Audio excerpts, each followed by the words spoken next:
Fala galera, tudo bem? O assunto de hoje por aqui é o grande clássico espanhol, sempre aguardado duelo entre Real Madrid e Barcelona, que dessa vez terminou com a vitória por 2-0 do Real Madrid. É claro que o clássico sempre tem inúmeros tópicos para avaliar, para analisar. Eu deixo aí aberta a caixa de comentários para você. Se você ainda não se inscreveu, se inscreva aqui. É só clicar aqui embaixo, já ativa aí o sininho da notificação para ficar sabendo quando tiver vídeo novo. Participe, deixa aí no comentário o que mais te chamou a atenção nesse jogo. Eu já adianto que eu não vou passar por todos os tópicos da partida. Até nem vou dessa vez colocar o famoso campinho aqui do lado para ajudar na avaliação. É só por uma questão de tempo e estrutura mesmo aqui, já que eu tô envolvido com trabalho e tendo que fazer o vídeo aqui meio que na correria dessa vez, para postar logo depois do jogo. Eu vou acabar não fazendo aquele mais detalhado com o campinho que eu costumo fazer, mas vamos tocar em alguns desses tópicos então. Vamos falar sobre alguns dos detalhes. Acho que dá para começar pela própria escalação, e eu vou chegar no Vinícius Júnior, que é para mim o ponto principal de avaliação até para a sequência do Real Madrid, para a sequência do próprio Vinícius Júnior, já que obviamente para ele é um dia muito especial, foi um gol muito especial, decidir um clássico não é algo que qualquer jogador consegue fazer. Eu vou chegar na avaliação mais específica dele já, mas acho que tem alguns outros tópicos dentro do jogo que são importantes. Começando pela escalação, acho interessante ver a forma como o Zidane optou por mudar algo que costumava ser padrão dele nos clássicos. A gente viu tantas e tantas vezes em diferentes momentos da história recente do clássico com o Zidane, muitas vezes o Bale sendo a opção para fazer a ponta esquerda e tendo uma responsabilidade sem bola de fechar o corredor direito, o que nunca conseguiu exatamente cumprir com um papel defensivo num setor fundamental do Barcelona, que é o setor dos avanços do Jordi Alba, que muitas e muitas vezes foi a principal válvula de escape do Barcelona na construção de jogadas em outros clássicos. Dessa vez, ele utiliza um dos jogadores mais importantes do elenco do Real Madrid atualmente, que é o Valverde. O Valverde hoje é uma das peças de melhor nível de desempenho com regularidade do elenco do Real Madrid. Ele não é o jogador mais técnico, mais brilhante, o mais habilidoso, mas ele tem uma energia para ocupar diferentes faixas do campo que é fundamental para o Real Madrid. E não por acaso ele ganhou a titularidade, já fez grandes jogos, em jogos grandes inclusive, na própria Champions, no Campeonato Espanhol. E mais uma vez, né, essa capacidade de ocupação de espaço, de leitura, de entender que ele vai fazer com que o Carvajal não fique sobrecarregado dessa vez, tendo que fechar o lado direito, porque ele vai compor, e se a linha de defesa estiver mais lá atrás, cabe ao Valverde fazer esse combate ao corredor de Jordi Alba. Se o Valverde estiver marcando por dentro, aí o Carvajal vai poder sair para fazer essa marcação, mas com o Valverde acompanhando e compensando possíveis infiltrações por esse setor, que poderiam ser do De Jong, no caso, como meio-campista à esquerda nesse trio, né, que tem Busquets por dentro, o Arthur à direita, o De Jong na esquerda. Partindo disso, depois tem momentos em que alterna também, como qualquer time, né? Não dá para pensar num time estático. Então essa foi um primeiro ponto que foi importante. O Marcelo no clássico me surpreendeu de certa forma, embora eu entendesse que seria esperado da parte do Zidane apostar num jogador que ele conta muito tecnicamente e que é um jogador que faz o Real Madrid ter muito recurso com a bola, mesmo que para isso acabe deixando o time possivelmente mais vulnerável um pouco atrás. O fato de proteger melhor o lado direito, dessa vez acho que ajudou até a compensar um pouco essas dificuldades que poderiam aparecer pela esquerda e que apareceram, né? Porque não só por uma questão de com a bola o Marcelo teve períodos do jogo em que cometeu muitos erros também, mas acho que mais, não é nem a questão defensiva do Marcelo não, mais pelo Sérgio Ramos. O primeiro tempo do Sérgio Ramos foi muito ruim e o Barcelona conseguia explorar muito esse setor e conseguia chegar, e o Sérgio Ramos chegava atrasado muitas vezes nas coberturas às costas do Marcelo, ou até mesmo na leitura do espaço dele ali como um todo. Então, Carvajal, Varane, Casemiro fizeram muitas compensações, além do Valverde, fizeram muitas compensações usando justamente essa energia. Eu acho que a palavra é muito por aí, da energia no sentido de fôlego, disposição, superação, para conseguir compensar algumas das dificuldades que o Real Madrid apresentava.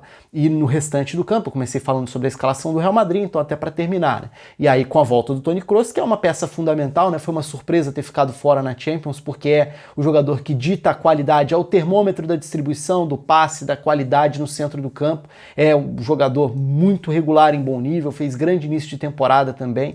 Então era discutível a opção dele ter ficado fora no jogo da Champions contra o Manchester City, voltou ao centro do campo e foi importante, inclusive, na construção, na obra que foi muito dele, do gol do Vinícius Júnior, que a gente vai falar já já. Acho que do lado do Barcelona, o interessante no primeiro tempo foi ver uma boa participação do Griezmann.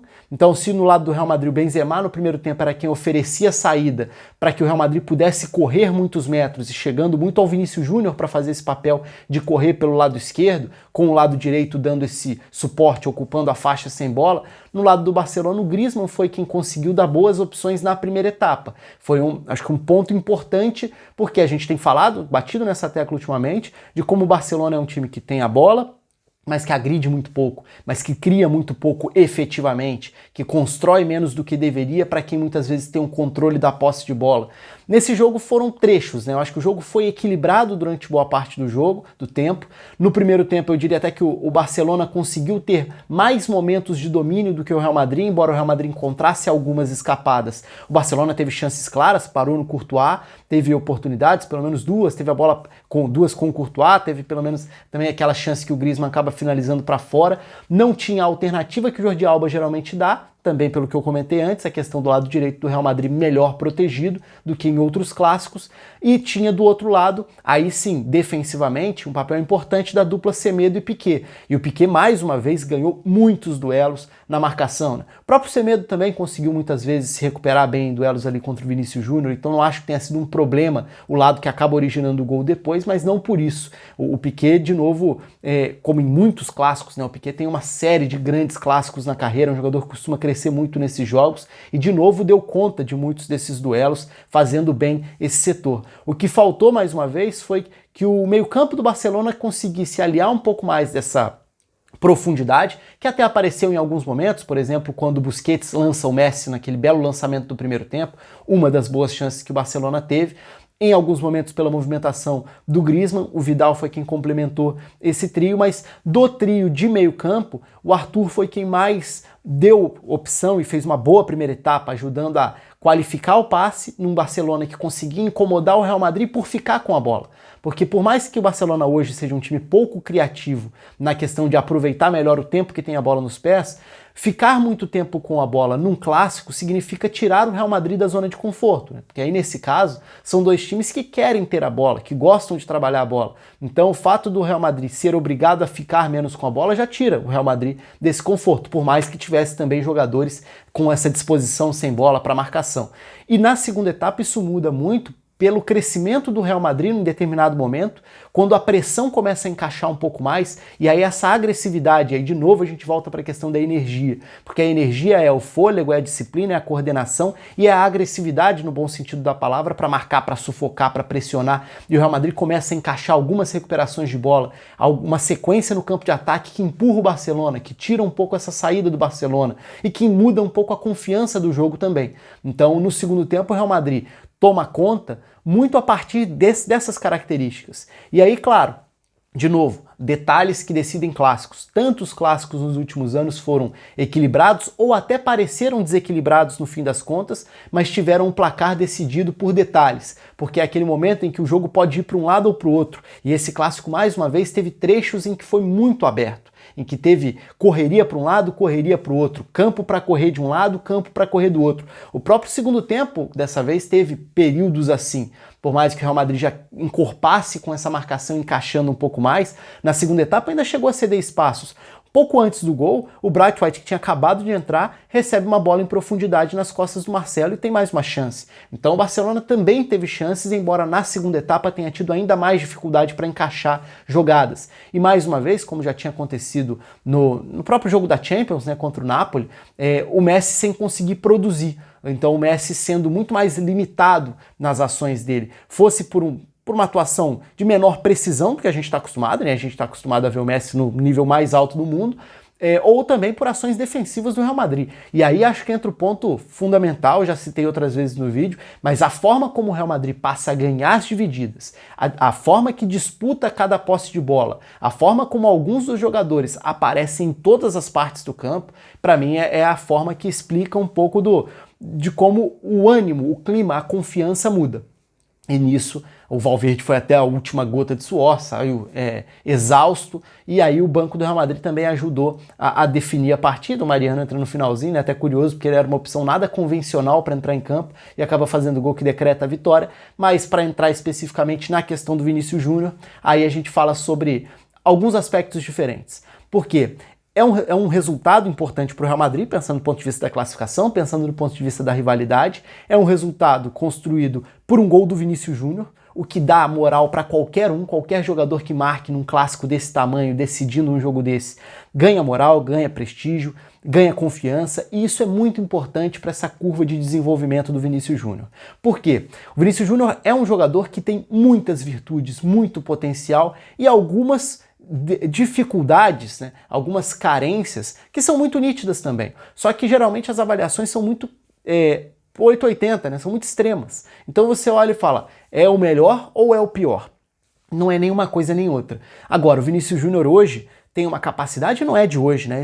Acho que essa é uma tecla que eu venho batendo há muito tempo. O Vinícius Júnior é um jogador que tem uma capacidade de se projetar, de usar a velocidade, de arrancar com a bola, da personalidade de errar 1, 2, 5, 10 vezes e seguir tentando. E isso também é um mérito, porque você continuar tentando quando as coisas não estão acertando também mostra muita personalidade dentro de campo e com um talento muito grande. E mais do que isso, ele tem uma característica que ajuda a compor e a preencher uma lacuna muito grande deste time do Real Madrid, que por mais que tenha sido muito mais coletivo, muito mais acertado com a entrada do Valverde para fazer o lado direito, com o Isco à frente, ajudando e os dois se alternando na recomposição, foi um Real Madrid mais encorpado do que em outros momentos e do que em outros clássicos. Mas ainda assim, é um time que precisa ter alguém que sirva como essa ameaça em profundidade, com alguém que acelere, que dê a velocidade ao ataque em certos momentos. E o Vinícius Júnior dá isso. E é algo que o Real Madrid não tem, especialmente na ausência do Hazard pela lesão e pelas lesões na temporada. É algo muito complicado, né? Porque o Benzema pode fazer grandes jogos como um 9 que dá sustentação ao ataque, que funciona como pivô, que se movimenta e a mobilidade auxilia todo mundo e facilita a vida de todo mundo que está ao seu redor. E quantas grandes partidas o Benzema já não fez dessa forma. E entendendo que o Benzema é esse 9 especial à sua maneira, que acrescenta demais, mas que não necessariamente vai ser o cara que vai receber em profundidade ou o 9 que vai estar na área o tempo inteiro para finalizar, essas responsabilidades se dividem. E o Real Madrid precisa muito de um jogador que dê essa profundidade pelo lado. E é essa ameaça que o Vinícius Júnior representa para a defesa o tempo inteiro. Então, e ele foi, mais uma vez, essa ameaça frequente, constante. Só que ele também foi, constantemente no jogo, o jogador que recebia com espaço, acelerava no espaço e definia mal. E não produzia, não gerava o produto final, que seria o passe para gol, a finalização, o passe para finalização, pelo menos. Obviamente, se vai virar gol ou não é outra história. Mas o Real Madrid do primeiro tempo foi um Real Madrid muito da dificuldade no penúltimo toque. E esse penúltimo toque muitas vezes era velocidade como válvula de escape, Vinícius Júnior sendo acionado no espaço, e aí na hora de definir um último drible, perde, na hora de tentar o último passe é equivocado, na hora de um cruzamento rasteiro não é para o destino certo. E esse é um aspecto que evidentemente o Vinícius tem muito a evoluir e vai precisar evoluir para se tornar um jogador entre os melhores, porque potencial para isso, capacidade técnica para isso ele tem, demais. Então esse é um aspecto que vai seguir sendo talvez a grande crítica e ao mesmo tempo a grande cobrança, porque é onde ele pode e precisa se desenvolver. Ao mesmo tempo, se a gente olha para a idade que ele tem e para o nível que ele já chegou, é evidente que não dá para olhar para esse problema como se fosse um jogador com esse defeito para sempre, ou que não pudesse melhorar, ou que fosse questão de sair do time. E às vezes a avaliação é muito radical nesse sentido, por ele não conseguir ainda definir da melhor forma a maior parte dos lances dentro de um jogo, ele acaba sendo tratado como um jogador que faz tudo errado. O que não é verdade, porque ele só leva àquelas situações por outras virtudes. Então eu acho que tem um meio termo aí, um meio do caminho, que muitas vezes as pessoas têm mais dificuldade de enxergar, olhando de um ponto de vista mais crítico, mas ao mesmo tempo mais neutro, não tão passional para um lado ou para um outro. E a gente sabe como o Vinícius Júnior é um assunto que desperta muito exagero, inclusive de torcer a favor ou torcer contra, às vezes tem a ver até com torcida no Brasil, o que obviamente não entra em questão quando a gente tenta fazer uma avaliação um pouco mais pé no chão em relação a qualquer jogador ou time. Mas o fato é que um gol como esse ajuda a ganhar crédito e eventualmente até para novos jogos em que ele possa ser um jogador muito acionado e que produza pouco, mas O fato de ter decidido um clássico já entra na bagagem, entra no currículo e entra na cabeça no melhor sentido possível, né? Porque ajuda a dar confiança para a sequência. É claro que a gente vai continuar observando como vai ser essa sequência dele, qual vai ser o desenvolvimento. Ele tem muito a se desenvolver, porque também tem um teto muito alto de potencial, mas já chegou a um nível muito relevante. Não por acaso sai de um clássico entre Real Madrid e Barcelona como jogador que decidiu. E aí eu volto no ponto que eu passei rapidinho lá atrás. A capacidade do Toni Kroos para enxergar o lance, visualizar aquela possibilidade, orientar e executar. E o passe em profundidade para o Vinícius, que claro, contou com a sorte também, né? Bom que se diga. E isso tem tudo a ver com o que eu acabei de falar, porque é a questão de possivelmente nem seria a melhor das definições de jogada, mas ele conta com a sorte do desvio e mata o Ter Stegen, que é um goleiraço que já tinha mais uma vez brilhado na segunda etapa, quando o Real Madrid cresce, quando o Real Madrid domina e quando o Real Madrid exige que o Ter Stegen apareça. Acabou não dando no lance do gol, mas é isso, acho que deu para passar por diversos tópicos do clássico aqui. É claro que tem vários outros, a questão de como tem sido o funcionamento e de como não tem funcionado da melhor forma o Barcelona é um tópico, eu já falei sobre isso em outros vídeos por aqui. Tem os vídeos sobre os jogos da Champions, estão aí, eu vou deixar aqui na descrição também, tanto o vídeo do empate do Barcelona contra o Napoli, também o vídeo da derrota do Real Madrid para o Manchester City, vou deixar aqui embaixo na descrição, e tem outros vídeos sobre o assunto aqui no canal, porque obviamente Barcelona e Real Madrid são sempre clubes que despertam muita atenção. Então deu para falar sobre o fator do Vinícius Júnior, a importância desse gol para o clássico, para o resultado, para o Real Madrid e para o próprio Vinícius Júnior.